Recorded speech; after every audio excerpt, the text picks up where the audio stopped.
अस्सलाम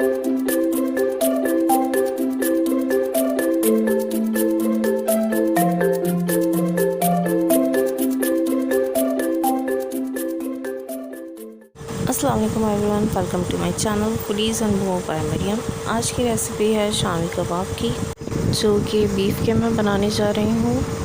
तो वीडियो को एंड तक देखिएगा, लाइक और शेयर ज़रूर कर दीजिएगा और foodies and more by Mariyam को सब्सक्राइब ज़रूर कर लीजिएगा। इसके लिए जो इंग्रेडिएंट्स आपको चाहिए होंगे उसमें हाफ़ kg बीफ जो कि बोनलेस है, और इसके लिए चने की दाल भी मैंने इतनी ही ली है। और जो मसाले वगैरह इसमें इस्तेमाल होंगे उसमें लहसुन के जवे जो लिए हैं वो तकरीबन 12 से 15 ले लें, 2 बड़ी इलायची ले लें, 2 ही दालचीनी के टुकड़े ले लें जो कि आप 1-1 इंच के ले लें, 8 से 9 काली मिर्च ले लें और 7 से 8 आप इसके लिए लौंग ले लें।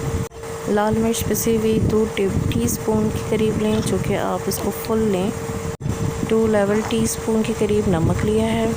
8 से 10 इसके लिए आप हरी मिर्च ले लें और तकरीबन 1.5 इंच का जो है आप अदरक का टुकड़ा ले लें। उसको मैंने इस तरीके से पीसेस में काट लिया है। चलिए तो रेसिपी को स्टार्ट करते हैं। मैं इसको बनाने के लिए नॉन स्टिक पतीले का इस्तेमाल कर रही हूँ। उसमें सबसे पहले मैंने गोश्त को ऐड करा है, उसके बाद चने की दाल को ऐड करा है, और अब इसके अलावा जो तमाम मसाले मैंने आपको दिखाए थे उसके अलावा अदरक, लहसुन और हरी मिर्चें वगैरह, इन तमाम चीज़ों को हम इसमें ऐड कर देंगे। और इसके बाद मैं इसमें पानी ऐड कर रही हूँ जो कि नियरली 4 कप्स के करीब है। तकरीबन 1.5 घंटे तक इसको हम पकाएंगे पहले, लेकिन सबसे पहले इसके अंदर बॉईल लेंगे। पहले पानी ऐड कर लेते हैं। वीडियो पसंद आए तो काइंडली इसको लाइक, शेयर और चैनल को सब्सक्राइब करना बिल्कुल नहीं भूलिएगा। आप इसको पानी ऐड करके और मिक्स कर लें। अगर आप अंदाज़े से पानी लेना चाहते हैं तो बस आप इसके लेवल से बिल्कुल तकरीबन 1/2 इंच से ऊपर रख लें पानी को, वो बस इनफ होगा इसके लिए। ना ही बाद में ड्राई करना पड़ेगा। नॉन स्टिक से ये होगा कि ये आपका मसाला जो है पतीले में लगेगा नहीं। तो मैंने 4 कप्स इसमें वाटर के ऐड कर दिए हैं, आप इसके लेवल को देख सकते हैं। और अब इन तमाम चीज़ों को मिक्स करके हम इसके अंदर एक बॉईल लेंगे। तो स्टोव को मैंने हाई फ्लेम के ऊपर सेट कर दिया है। तो बॉईल थोड़ा सा जल्दी आ जाए तो इसलिए मैं इसको थोड़ी देर के लिए इसके लिड से कवर कर दूँगी। जब तक बॉईल नहीं आ जाता जब तक इसको हाई फ्लेम पे रखेंगे। उसके बाद हम बस पतीली से इसकी आंच लगती रहे इतनी आंच पे इसको रखेंगे। और जितनी देर में इसका बॉईल आना था इतनी देर में ही आप देख सकते हैं कि मैंने इसमें 2 प्याज मीडियम साइज़ की स्लाइस करके इसमें ऐड कर दिए हैं। तो आप भी इस तरह से कर सकते हैं। अगर आप इसके मिड में ही इसको कटिंग वगैरह कर लें तो आप स्टार्टिंग में इसको बिल्कुल ऐसे ही आराम से चढ़ा सकते हैं।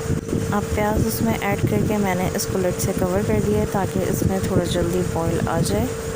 वीडियो पसंद आए तो काइंडली इसको लाइक और शेयर करना बिल्कुल नहीं भूलिएगा।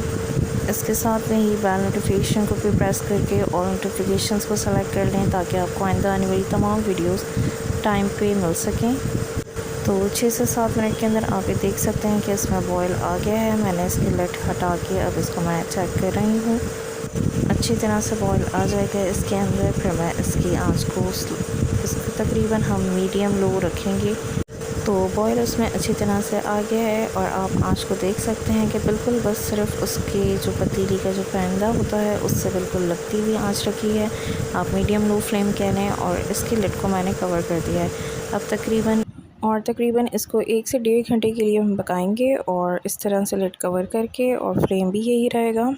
तो 1.5 आवर गुज़र चुका है और आप ये देख सकते हैं मैंने इसकी लिड को हटाया है और पानी इसका बिल्कुल भी ड्राई करने की कोई ज़रूरत नहीं पड़ी है। आप देख सकते हैं कि जितना पानी लिया था वो बिल्कुल अब तक ड्राई हो चुका है और गोश्त वगैरह भी इसमें बिल्कुल गल चुका है।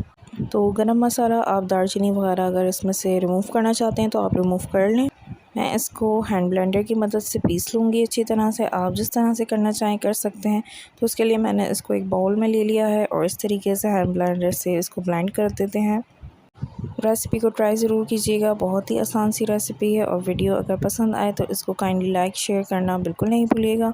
Channel foodies and more by Mariyam को अगर आपने अभी तक सब्सक्राइब नहीं करा है तो काइंडली उसको सब्सक्राइब भी कर लें।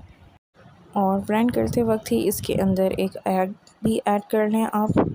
आप इस मसाले के बने हुए कबाबों को ईज़िली स्टोर कर सकते हैं।